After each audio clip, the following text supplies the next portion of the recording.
Hi there, Chris here. Saturday morning ramble. Got lots of stuff to cover. So I've been enjoying watching Brett Sucks pick his high-end abloys with his Silver Bullet 2. Now the Silver Bullet 2, I have the Silver Bullet 1, which I bought years ago. And I never really got on with it. And I think mostly because I couldn't just throw it right into a vise, or I don't throw things in a vise. I like to pick them in hand, and it's so long that I just never messed with it much. And what I have here, I decided, well, come on, let's see what we can get out of it. Teach this old dog some new tricks.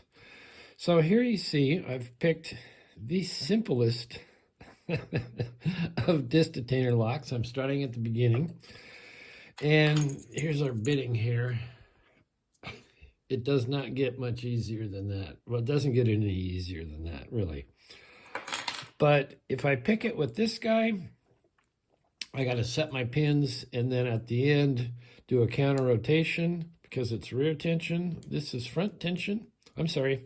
This is front tension, rear tension. This one you don't have to. You just got to set them all to the correct place. So I am having a lot of fun with that.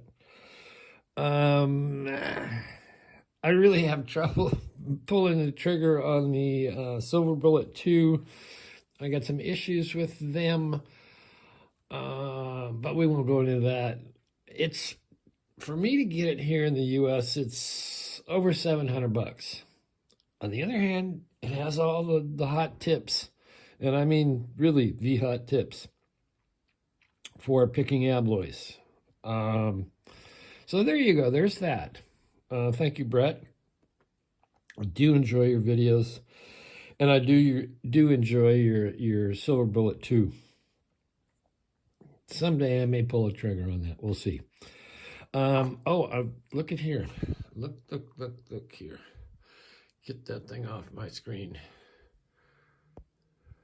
I got my little B stamp. I didn't find a new one. How come we don't have any light on here? I didn't find the old ones. I just ordered 2 new ones. So, but I did want to show it, the B stamp. And I got 2 because I may want to give one away in the upcoming giveaway. And we got our B on there, and it's a big honking. I mean, for these stamps, I have a letter set and number set, which is not as hefty as this. So that's very cool. What else we got going? Oh, Jack Fox, Mr. Jack Fox and Mr. Rick Knight have both been going to town. Rick first with his, he has a Clom electric pick gun, and he's been buzzing through a ton of locks and showing how to set it up and for which way you set it up for European cores and American cores and how to get the best out of it. And Jack did his video on that, and literally they've been buzzing through tons and tons of locks, so check them out. Very cool. Another thing, Georgia Jim decided that he was going to take his own money and buy a Rev Pick, which is the covert instrument. It's the little, picking hand. It's a little pick tool. And it has, some rakes on it and a couple of hooks. And he's been going, I love this whole idea. He's been going through the belt locks. So he has 3 parts so far. I'm 3/4 away. The 3rd part, which he's into some heavy blue belt locks, which some with trampoline pins and all that, and he gets it, and he tells all the pluses, what you can do with it, what it doesn't quite do. Anyway, check that out. That's very, very interesting. And at the end of this video, let's see, before that, we had earthquake. We had an earthquake here, and it was in Lytle Creek, California. I'm in Altadena, California. And Lytle Creek is about 56 miles away.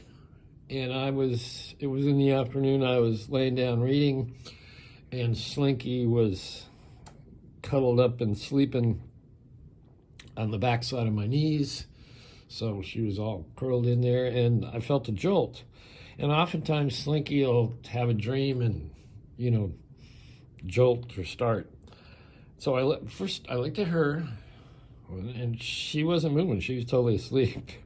And then I looked at the oil lamps that I have in the bedroom that are hung, and they were swinging. So I went, oh, okay, earthquake. So it was 4.4, and a bunch of people, my friend posted on Facebook, and people said, oh, it was like really shaking in Burbank. Well, Burbank is to the west and being quite a ways, not as far as Lytle Creek is south, but really on these things, you have to remember where you live, what that is exactly built on how much feedback, in lock terms, you're going to get shaking and so on and so forth. But I thought that was very interesting. Now, at the end of this video, I have a drone shot, another beautiful sunrise drone shot that I did yesterday morning. And I did it, I was coming in from the backyard. It was about 6:30, still dark, but I could see, the sky. I look up and I see, looks like it might be a good sunrise. So I went out and I took a shot, and then I landed the drone, and I was going to ride my bike. Because a couple days before that, I got the tires all pumped up and all the batteries charged and everything. And I was going to do that. And like right where I was flying the drone, I see the sheriff's helicopter. And here we're counties, so it's sheriffs instead of their own police force. But literally right where I was flying over my house to get the sunrise shot was the sheriff's helicopter. And really low, even lower than I was flying my drone. So they're looking for somebody. And when that's happening, I stay inside, because usually at that level of participation with law enforcement, there is a call, there may be a gun involved. So I did not take my bike ride, and I'm very glad I got the drone shot off. So check that out at the end of this video. Also, as always, coming up, Lady Locks and Lockheed, Picking Time Live. I'll be showing up for that. And I think that is the ramble for this Saturday morning. Anyway, thanks for watching. Do check out, join us on Picking Time Live, hands only. So there you go. Anyway, loving the channel, Jack, loving the channel. Rook with the Clom gun. It's very, very interesting and very efficient once you get it set up correctly. All right, that's it for me and Slinky, who is under the table. And we will see you next time.